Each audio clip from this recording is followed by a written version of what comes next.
ng ano, Susan? Holiday season is Holiday bibingka season.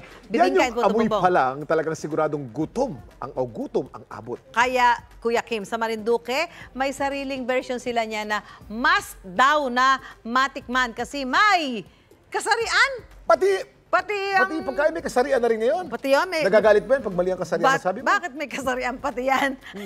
Yan po ang kwentong inalam ni Marisol Abduraman. Bahagi na ng pagdiriwang ng Pasko ang bibingka. Pero sa probinsya ng Marinduque, ang kanilang bibingka may kasarian.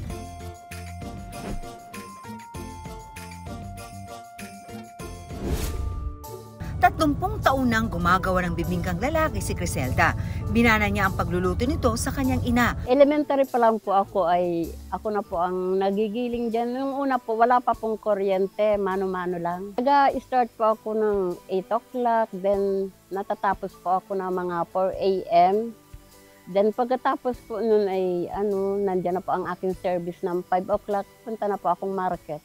Tuwing magpapasko, aabot sa 50 peraso ng bibingkang lalaki ang kanyang nailuluto kada araw. Minsan po ay pag medyo maganda-ganda ang benta, mga 10 o'clock, wala na po kami tinda. Minsan po na may hapon na rin po, nakakaubos. Malakas po ang benta namin tuwing po ng bisperas ng Pasko, New Year, at saka Holy Week.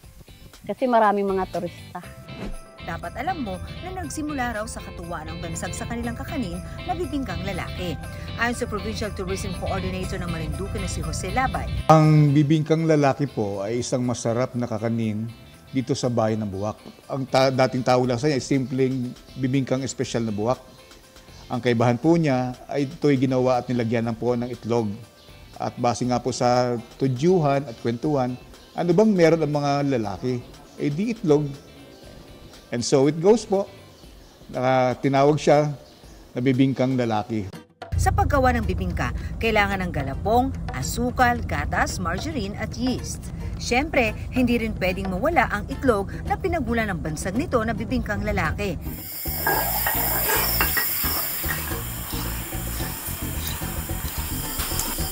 Tapos pag yung nakamix na po lahat ng ingredients, then lalagyan po natin siya ng pampaalsa, yung tuba po. Pagkatapos ay lulutuin ito sa baon ng 20 minuto.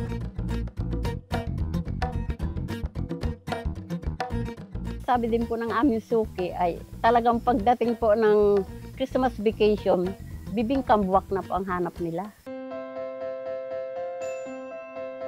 Masarap po talaga mga maalimnam hanggang sa dila po sa digit. Ang sarap. Dinadala ni Criselda ang mga bibingkang lalaki sa kanyang pwesto sa Buwak Market. Ibinibenta niya ito ng 100 piso kada peraso. Hindi lang negosyo o kabuhayan ang bibingkang lalaki para kay Criselda. Bahagi rin ito ng kanilang salo-salo tuwing magpapasko. Ako si Marisol Abduraman at yan ang kwentong dapat alam mo. At yan ang mahalagang balita.